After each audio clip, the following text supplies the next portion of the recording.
dernière journée de première division. Il s'agit de Cannes et de Montpellier. La preuve toujours avec le classement. On regarde. Le classement, et regardez cette 5e place qui est occupée par Auxerre, qui est en principe la dernière place européenne. Oui, mais Auxerre a gagné la Coupe de France, par conséquent, c'est la 6e place qui devient européenne en Coupe de l'UEFA la saison prochaine. Une 6e place occupée pour le moment par Cannes, mais attention, regardez, 7e Montpellier, même nombre de points que Cannes, il n'y a que la différence de but qui sépare les deux clubs. L'autre moitié du tableau, on va voir quand même pour le principe, même si on est certain que Toulouse et Angers joueront la saison prochaine en seconde division, mais c'est pour que vous ayez tout à l'esprit.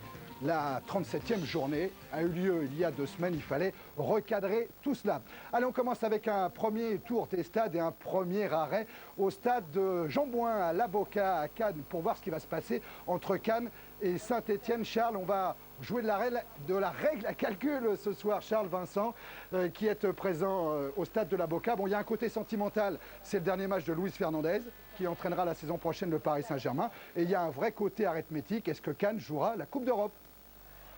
Et oui, bien sûr Thierry, l'enjeu européen est bien sûr ce qui prime ce soir, mais vous l'avez dit, il y a une touche d'émotion autour de cette rencontre.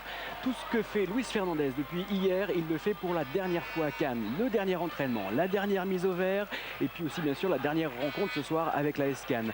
Alors qu'il est, c'est indéniable, vous le voyez à l'écran en ce moment, Luis Fernandez a une grosse boule dans la gorge, une grosse émotion. Il aimait son club, son équipe, ses joueurs, et justement ces joueurs ce soir auront à cœur de lui rendre hommage.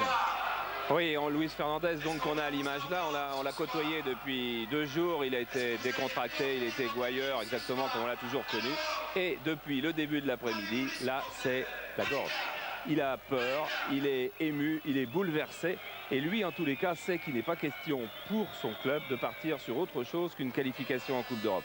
Et le match, il va falloir donc qu'on le regarde de très très près ce soir, parce que face aux Verts de Saint-Étienne qui ont déjà gagné 4 matchs à l'extérieur, c'est pas aussi facile que tout le monde a l'air de le penser que de se qualifier pour une Coupe d'Europe. Alors on va vivre ça toute la soirée, on ira aussi avec Lyon comme le disait Thierry. Et à Thierry, je rajoute encore un tout petit intérêt, c'est qu'aujourd'hui il y a eu pas mal de réunions à la DNCG et quelques clubs ont des bilans qui sont peut-être pas aussi favorables qu'on pensait.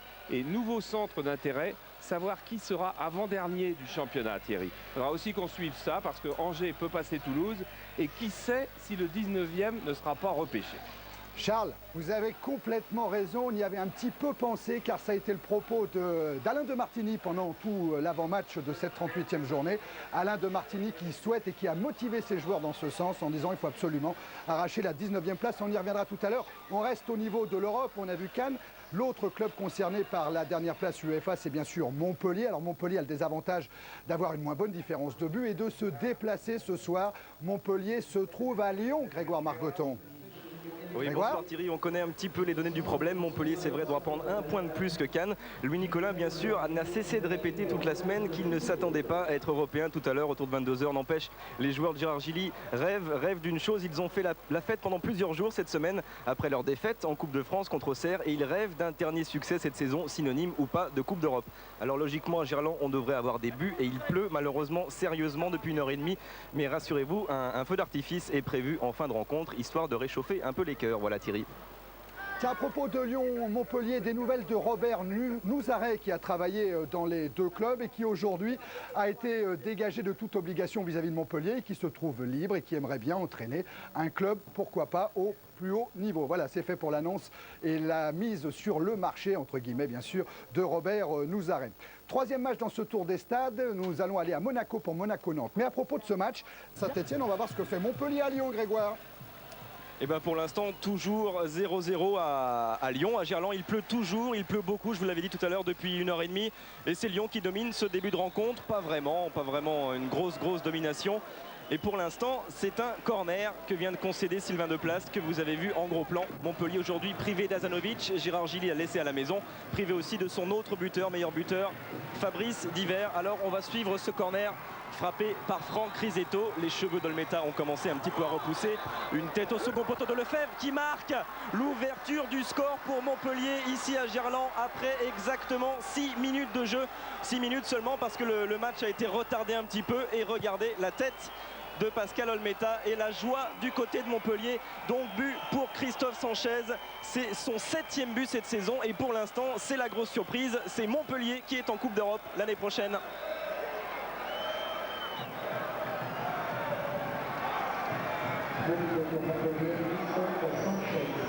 Qui change beaucoup de choses dans notre multiplex avant de retourner à Cannes, parce que pour le moment, bien sûr, c'est Montpellier qui jouera la Coupe d'Europe la saison prochaine. Avant de retourner à Cannes, petit détour par Le Havre. Oui Thierry, toujours 10e minute ici, toujours 0-0, touche pour Toulouse. Et des Lyonnais qui essayent de réagir maintenant. On joue depuis à peu près 10 minutes. Le ballon dans les pieds de Bruno Ngotti. Il cherche à ouvrir devant vers Franck Gava qui a un petit peu d'avance. La sortie de Barabé. Il n'est pas fauché Gava, il peut centrer. Et l'égalisation de Florian Maurice, le jeune Florian Maurice qui est venu marquer ce but de l'égalisation de la tête.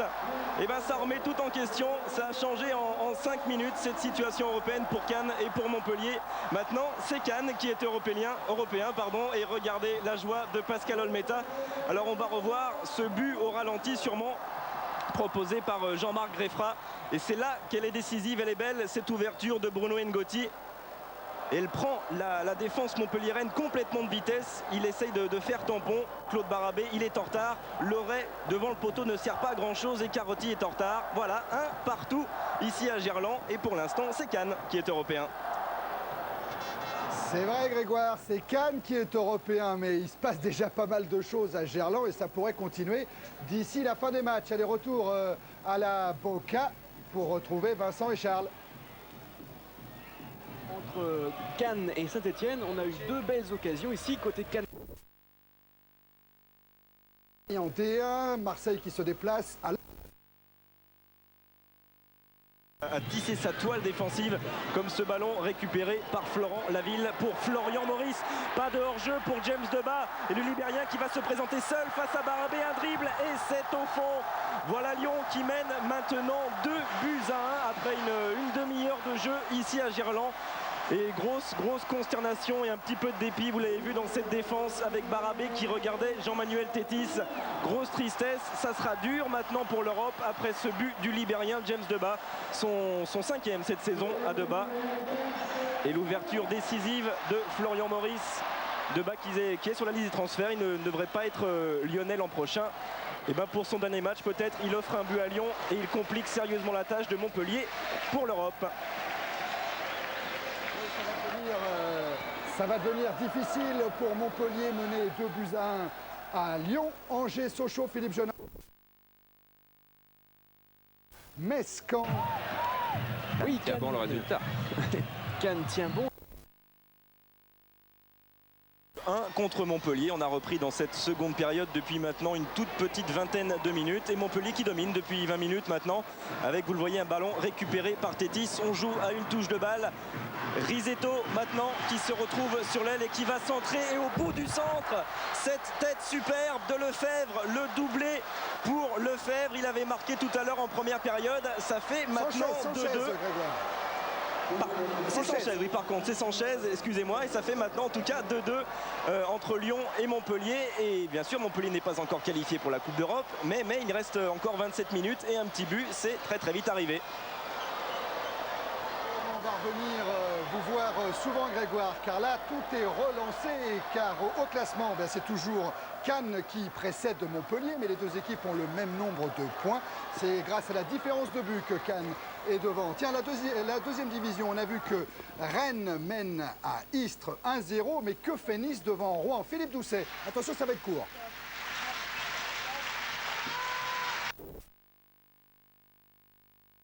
Et les 2 buts pour Montpellier. Et pour l'instant, c'est une faute sur Manuel Amoros. Lyon qui a essayé de réagir tout de suite, juste après l'égalisation des Montpelliérains. On a vu une frappe superbe, puissante de James Debat, qui est passé vraiment juste à côté du but de Claude Barabé. Il reste à peu près donc 25 minutes de jeu ici à Gerland. Et heureusement pour les joueurs, la pluie s'est arrêtée de tomber. Pelouse un peu glissante, il y a beaucoup de glissades et de tacles malencontreux. Et Barabé concentré. C'est vrai que maintenant, Ils sont au bord du bonheur. C'est un peu comme cette loterie de la Coupe de France samedi dernier en finale, même si le score était un petit peu plus dur. Là, un seul but et ce serait peut-être l'Europe pour Montpellier. Alors on va suivre quand même ce coup franc que s'apprête à frapper Manuel Amoros pour l'Olympique lyonnais. Un mini-mur côté montpelliérain, ils ne sont que deux.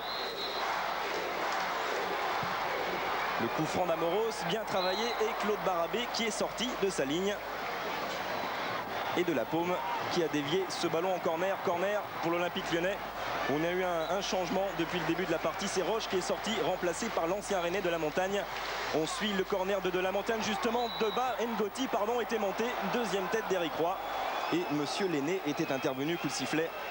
Petite faute sur Claude Barabé. Et Montpellier qui va pouvoir repartir vers son rêve européen. Essayer d'accélérer, essayer de se créer de nouvelles occasions.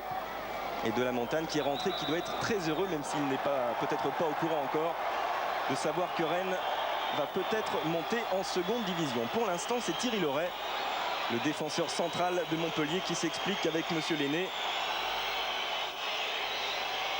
Et je peux vous assurer que sur le banc montpelliérain, Loulou Nicolin commence à y croire. Lui qui disait toute la semaine, moi l'Europe, j'en ai pas grand-chose à faire. La position de hors-jeu là. J'en ai pas grand chose à faire et je compte pas être européen à 22 h. Pour l'instant, il en est tout près, Louis Nicolin. Gava, contré par Périlleux. Touche pour Lyon, Manuel Amoros qui cherche James Debat. Et le ballon pour Fabien Lefebvre. Intervention, attention, d'Éric Roy, pas de hors-jeu. Debat maintenant, il est contré au dernier moment, James Debat par Serge Blanc. Ballon toujours lyonnais de la Montagne et touche pour les Blancs de Jean Tigana. On est un petit peu en retard ici à Lyon, on joue seulement depuis 25 minutes en seconde période. Parce que tout à l'heure, en début de match, on a eu une minute de silence à la mémoire de Slobodan Topalovic, le gardien de l'Olympique lyonnais dans les années 80. Pendant ces temps, Florian Maurice, attention, qui se retourne et qui reprend le volley. Et voilà le troisième but pour Lyon. 3-2 et le doublé pour Florian Maurice. Il avait marqué le premier but en première période. Deux doublés, un de Maurice, un de Lefebvre. Mais c'est bien l'Olympique lyonnais maintenant qui est devant et qui réduit sérieusement les chances européennes de Montpellier. Et ils seront passés par tous les états d'âme, les joueurs, les jeunes joueurs de Gérard Gilly ce soir. Éliminés et puis à nouveau proche de la qualification d'une place européenne. Et regardez cette reprise superbe. Très très beau geste technique de Florian Maurice. Il en a l'habitude. Qui donne maintenant l'avantage à l'Olympique lyonnais. On vous avait promis des buts en début de rencontre. Et en voilà 5 buts. Et un cinquième qui fait bien les affaires de Cannes. 3-2 ici à Gerland pour l'Olympique lyonnais. Regardez, avant, il ne veut pas vous montrer le dessin de Chénez, Jérôme, parce que Chénez, il avait fait un dessin avec un suspense insoutenable. Il est en train d'effacer le suspense insoutenable. Évidemment, parce que là, c'est Cannes qui est plutôt bien placé pour jouer la Coupe d'Europe la saison prochaine. Paris Saint-Germain-Bordeaux, Pierre... Marqué un but, mais regardez tout de suite la tristesse du remplaçant de Jérôme Bonicel, Fabrice Divert, qui ne marquera pas son 8e but de la saison pour Montpellier. But refusé par Monsieur Lenné pour une position de hors-jeu du buteur montpelliérain. Toujours 3-2 donc à Lyon. Ce sera d'ailleurs le score final puisque Monsieur Lenné sifflera la fin de ce match juste après. Confirmation en tout cas, c'est Cannes qui sera européen la saison prochaine. Mais alors, Luis Fernandez, quand il va revoir ces images, il va avoir une grosse suée. Là, c'est Michel Mouillot, le maire de Cannes,